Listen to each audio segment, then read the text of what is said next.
Si vous aimez les montres suisses et plus particulièrement Omega, vous êtes tombé sur la bonne vidéo. Bonjour à tous et bienvenue sur Orlo & Co. Moi c'est Paul et aujourd'hui je vais vous présenter ma nouvelle Omega. Mais pas si vite, vous commencez à me connaître, alors avant de parler de la montre en question, on va revenir un petit peu sur l'histoire d'Omega. Alors Omega, vous connaissez sûrement et c'est ni plus ni moins que la deuxième marque horlogère avec le plus gros chiffre d'affaires en 2022. Et ce, avec 2355 millions de francs suisses de chiffre d'affaires. Bien évidemment, quand même derrière Rolex qui eux ont 5200 millions de chiffre d'affaires pour l'année 2022. Alors oui, il y a encore de la marge avant de rattraper Rolex en termes de chiffre d'affaires. Lorsqu'on pense à Omega, on a plusieurs choses qui nous viennent en tête. Alors évidemment, on a concurrent de Rolex, on peut aussi penser au Swatch Group, mais ce qui nous vient directement en tête, eh bien c'est la conquête spatiale ou encore le cinéma avec James Bond ou encore Scarface. Mais comment a débuté cette aventure pour finir au poignet d'un mec sur la Lune, au fin fond de l'océan, dans la fosse des Mariannes ou encore au poignet d'un narcotrafiquant au visage scarifié? Eh bien cette aventure débuta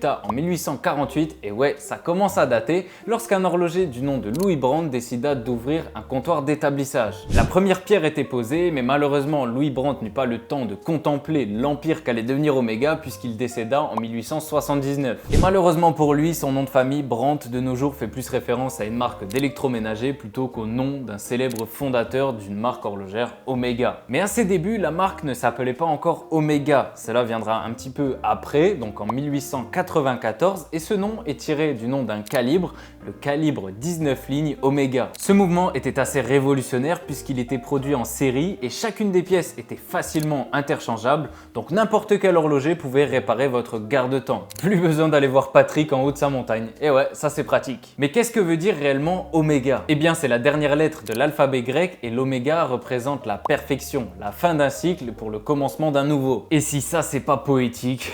Petite pause dans ce cours d'histoire, mais n'hésitez pas à me dire en commentaire si ce type de vidéo vous plaît, c'est assez différent de ce que j'ai l'habitude de faire. Mais pour être honnête, je n'achète pas des montres tous les jours, encore heureux, donc ce type de vidéo sera pas là très souvent, mais promis, si elle vous plaît, je recommencerai. Et puis si vous aimez mon contenu, un like, un abonnement si ce n'est pas déjà fait, ça soutient énormément la chaîne. Un grand merci à ceux qui prendront le temps de le faire, et nous, on continue avec notre cours d'histoire, mais ne vous en faites pas, la Omega est toujours là, elle arrive un petit peu plus tard. Ensuite, en 1900, Omega remporte le Grand Prix de l'exposition universelle. Et chez Omega, la précision, eh bien ça a toujours été le mot d'ordre. D'ailleurs, en 1931, ils battent des records de précision dans les 6 épreuves du concours de l'Observatoire de Genève. En d'autres termes, ils ont roulé sur la concurrence. Dans cette vidéo, je saute évidemment plein d'étapes de l'histoire de Omega, mais je préfère vous donner 2-3 anecdotes comme ça, de dates importantes de leur histoire, plutôt que vous faire un exposé qui vous endormirait au bout de 4 minutes 30. Ensuite, en 1940, eh bien si vous avez suivi un petit peu vos cours d'histoire, c'est pas la meilleure ambiance que la Terre ait connue. Et Omega devient le principal fournisseur de montres des forces armées britanniques et alliées. On verra par exemple apparaître la Medicus en 1937, qui est la première montre bracelet de la marque à posséder une aiguille des secondes. Cette montre sera d'ailleurs surnommée la montre des infirmières car elle était très utilisée par ces dernières pour contrôler le rythme cardiaque des patients. On fait un petit saut dans le temps jusqu'à 1948 et boum, c'est l'apparition de la Seamaster. Et si on n'a pas séché les cours de maths de Monsieur Martin à l'école primaire, eh bien 1948 c'est pile 100 ans après l'apparition, la création de la marque Omega,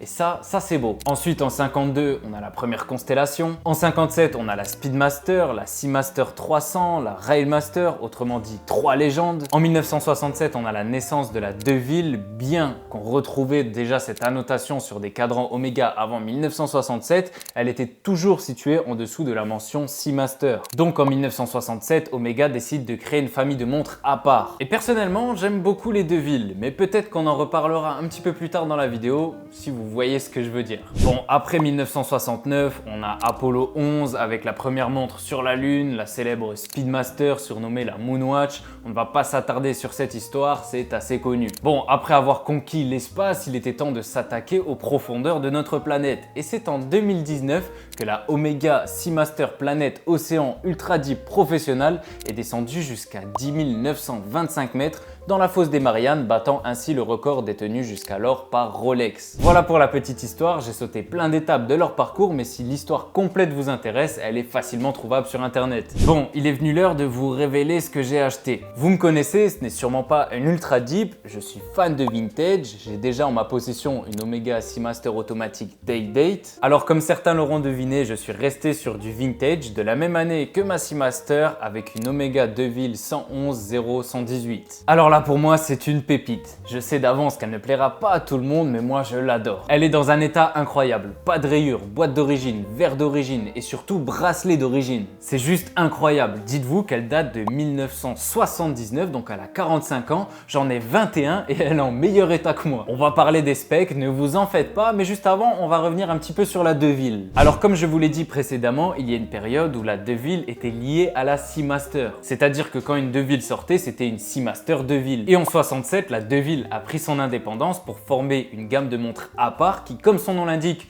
est une gamme de montres pour tous les jours, une montre pour la ville, donc une montre Deville. Bon, on est d'accord, ils n'ont pas été chercher le nom très loin. Il y a quand même beaucoup de Deville qui ont été produites, mais il y a des déclinaisons un petit peu plus rares que d'autres. Ici, on voit que 36% des Deville étaient en acier, 24% en or jaune, 19% en biton, donc c'est-à-dire or et acier, 4% en or blanc et seulement 2% en or rose. Bon, malheureusement, la mienne est en acier, plaqué or 20 microns, tout comme ma Seamaster. D'ailleurs, je n'ai pas encore le budget pour du 18 carats, mais ça viendra. Cette montre, je l'ai eue aux enchères. C'est d'ailleurs la première fois de ma vie que j'ai acheté une montre aux enchères. Punaise, qu'est-ce que c'est des sensations! Les dernières minutes, on dirait une ligne d'arrivée, ça enchérit dans tous les sens pour la remporter. On m'a mis pas mal de bâtons dans les roues, mais j'ai quand même réussi à l'avoir. Au premier coup d'œil, on pourrait penser que c'est une montre à quartz, car déjà, on a seulement 2 aiguilles, on n'a donc pas le mouvement de la trotteuse pour nous aiguiller. Et ce jeu de mots là, il était gratuit, c'était cadeau, c'est pour vous. Bref, en plus de ça, cette montre est assez fine, mais à l'intérieur, on retrouve le calibre 625 à remontage manuel de chez Omega. On a une forme coussin, un cadran champagne, j'aime aussi beaucoup la couronne avec son petit cabochon. On a aussi la boucle d'origine siglée Omega, le bracelet aussi d'origine siglé Omega.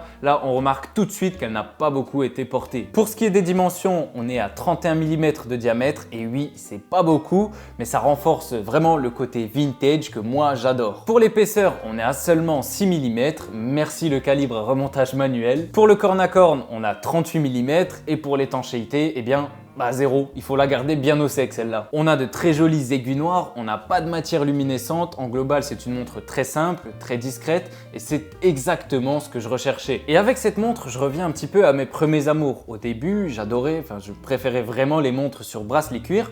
Ensuite, j'ai un petit peu dévié vers les bracelets acier et plus précisément les bracelets acier intégrés. La montre que je porte actuellement est une Hamilton Jazzmaster Viewmatic Skeleton. Alors je l'aime beaucoup, c'est la montre que je porte quasiment tous les jours, mais j'avais envie de quelque chose d'un petit peu plus discret. Et enfin, à travers cette vidéo, j'avais aussi envie de vous montrer que vous pouvez vous faire plaisir dans l'horlogerie avec des grands noms de ce domaine sans forcément dépenser des milliers d'euros. Bon, faut aimer le vintage et être prêt à faire encore plus attention à notre montre qu'à notre propre personne. Mais c'est possible de faire des bonnes affaires et de dénicher des petites pépites avec évidemment un petit peu de patience, mais sans débourser des milliers d'euros. Mais évidemment, soyez quand même extrêmement vigilants. L'achat d'occasion nécessite quand même de prendre certaines précaution. On n'est jamais à l'abri de recevoir une montre défectueuse, une montre pas d'origine ou même dans le pire des cas, ne rien recevoir. Je pense que ça demande quand même un œil un petit peu averti et si c'est votre première montre, je vous conseille de faire très attention. Et vous allez peut-être me demander pourquoi elle n'est pas à mon poignet aujourd'hui. Eh bien tout simplement car elle n'est pas à ma taille. Et je me suis risqué une seule fois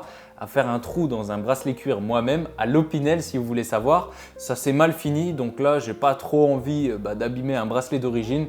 Je vais plutôt attendre qu'un cordonnier me fasse un trou. Donc oui, actuellement c'est top, je possède 2 Omega, une qui est chez l'horloger depuis 2 mois et une trop grande pour moi. Franchement c'est top, là je suis aux anges. Et voilà pour cette vidéo sur ma nouvelle montre, j'espère qu'elle vous a plu. Si c'est le cas, n'hésitez pas à me le faire savoir avec un petit like, à me faire votre retour en commentaire et à vous abonner si ce n'est pas déjà fait. Encore une fois, merci à ceux qui prendront le temps de le faire et moi je vous dis à dimanche prochain 18h30 pour une nouvelle vidéo sur l'horlogerie. Mais en attendant, n'oubliez pas, prenez soin de vos montres.